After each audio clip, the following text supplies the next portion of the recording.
Hello, everyone. Thank you all for being here. My name is Jake Timmins, and I'm Tyler's little brother.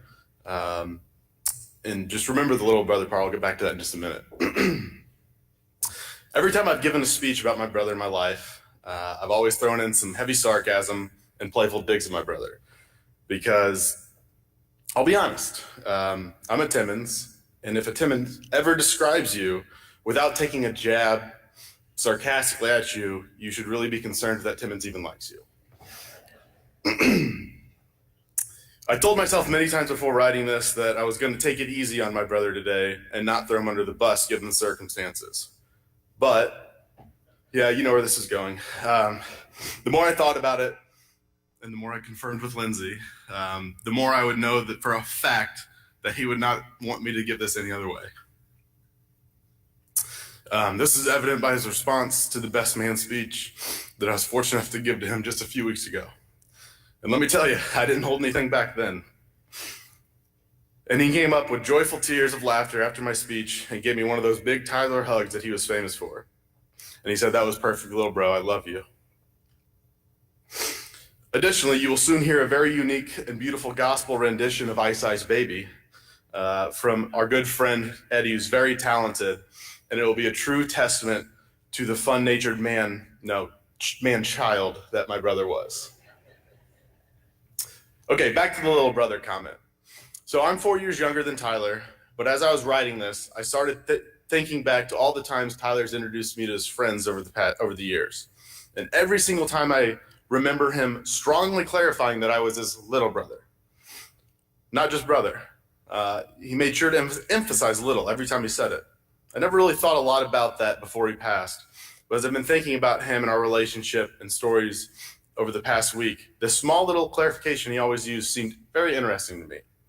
At first I thought, maybe he made sure to point out that I was little brother so people didn't look at his splotchy facial hair, which he was so proud of, and assume that I was older. Or that the fact that I'm just slightly taller than him. But I thought, nah, that can't be it. That couldn't be why.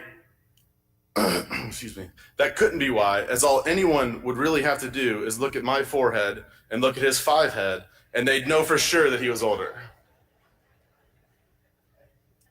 But I finally uncovered the real reason a couple nights ago, and it all became so obvious to me. I know he always clarified that I was his little brother because he wanted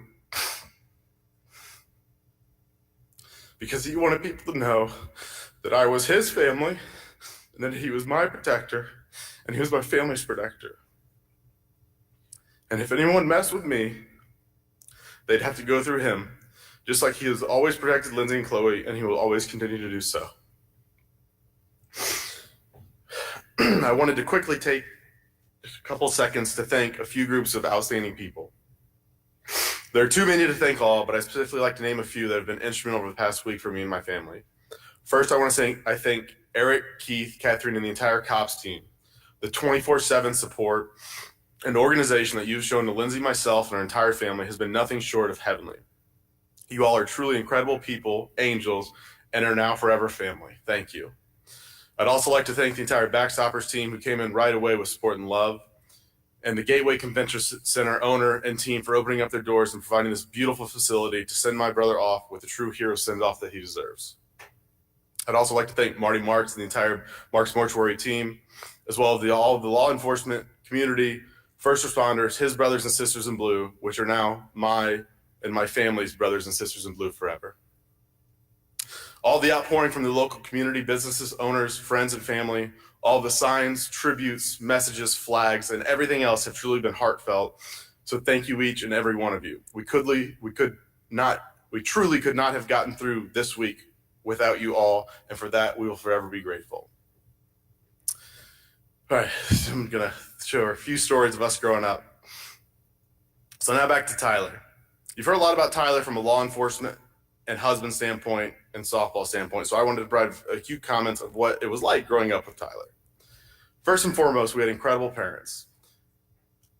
I truly want to thank my dad and my late mother for raising us to be such, him, I won't include myself in this because it's yet to be determined, raising such a wonderful young man. You raised us the right way with so much love and support. Growing up with a brother 4 years older is both a blessing and a curse. It's a blessing because at the young age of 12, I had a personal chauffeur to drive me around that was parent ordered. It's a curse because your parents tell your older sibling what to do and the resentment gets taken out on you. But there really isn't anything sarcastic I can say about my child and growing up with Tyler. He really was the best big brother I could have asked for. Our fights literally only came about from something that was competitive. And if you know anything about the Timmins boys and all the Timmins in general, competitiveness is something that we were born with and it runs through our veins. And if you ever want a full display of that, feel free to stop by at any Timmins family Christmas and see one of our friendly volleyball games.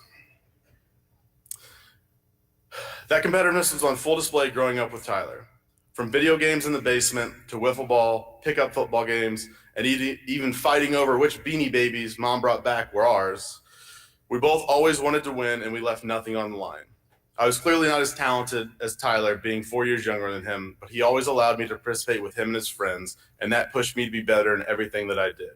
And I was always so grateful for such a great brother he was for always including me. That competitiveness continued throughout Tyler's life, and I think it was very evident in what you've heard about Tyler's law enforcement softball career so far. Our mother passed suddenly a few years back, and I remember a funny story I wanted to share with you all. We both loved our mom unconditionally. But for those of you that knew Bev, you knew that she never had a problem bossing people around. That bossing around was always on full display at home, as she was always having Tyler and I do things for her, and sometimes that list of things got pretty long.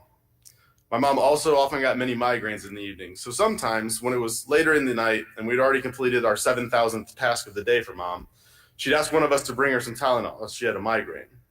One night, Tyler got the great idea. So instead of giving mom some regular Tylenol, we just give her 2 Tylenol PMs. 30 minutes later, mom's snoring up a snort on the couch, and Tyler got right back to our Madden game downstairs. Worked out beautifully. In high school, Tyler excelled at both baseball and bowling. For many of the first responders in the room that didn't get a chance to meet Tyler personally, you might think that bowling is a little bit of a random sport to be involved with, but I can tell you now that bowling is also one of those things that was in Tyler and I's blood from the very beginning, thanks to my dad and my grandpa Chuck. We practically grew up in a bowling alley, so much so that one of Tyler's first jobs was working at the front desk of Woods River Bowl.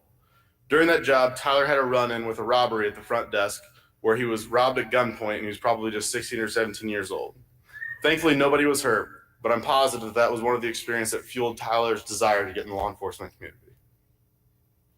Tyler was an excellent bowler with a unique bowling style as he lifted his arm way over his head, and there were several tournaments from the old style bowling alleys where he had the projector scores where he's taken down a few projector screens just with his backswing. He has many 300 games, several 800 series, and I have countless memories of the two of us bowling, growing up together and bowling that I'll cherish forever. Tyler was also a standout baseball player growing up in high school. He played nearly every position, including pitcher. And I think it was a big reason that he was so successful and versatile when he started playing competitive softball, as he really could play any position. And some of you softball guys might not know this, but before Tyler had his shoulder surgery, Tyler had an absolute cannon.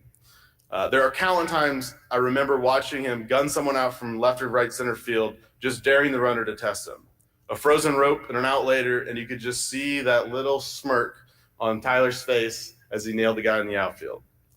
You see, that's where Tyler and I differ. I'm the brother who likes to talk smack and things that I'm good at. Tyler was much more humble, maybe the most humble person I've ever met. And he let all of his play do the talking for him, and that was all that was ever needed. After I went away to college, and eventually Kansas City and Dallas, nothing was more evident to me that Tyler's biggest joy in his adult life was being a bonus dad to Chloe. I was fortunate to get to attend Tyler's bachelor party a few months back with a bunch of Tyler's closest friends. And I read a story yesterday that one of his friends posted that I wanted to share with you. When I dropped Tyler back off after the bachelor party at his house, the garage door opened. Tyler was barely out of the car when Chloe came running out and jumped into his arms. Like a spider monkey, she held on to him while he walked into the garage. I'll never forget the joy on his face at that moment. And I can tell you, without a doubt, that seeing Tyler be a dad was one of the best and most exciting things that's ever happened in my life. Tyler's never been happier since the day he met Lindsay. He completed her and she completed him in every sense of what a soulmate means.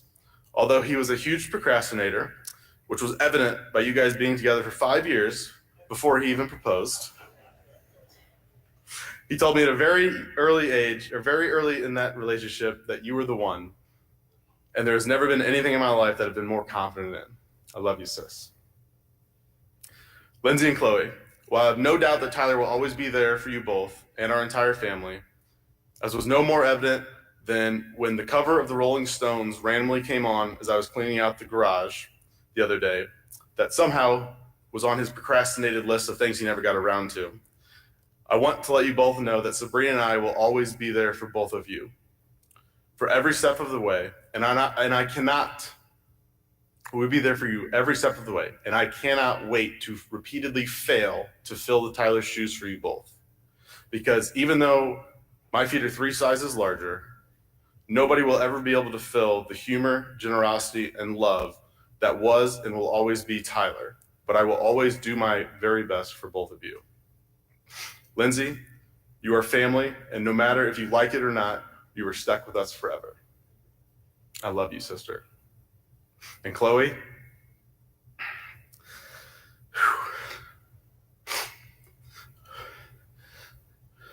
as Tyler said best, as it was probably his favorite thing on this earth to say, I love you, kid.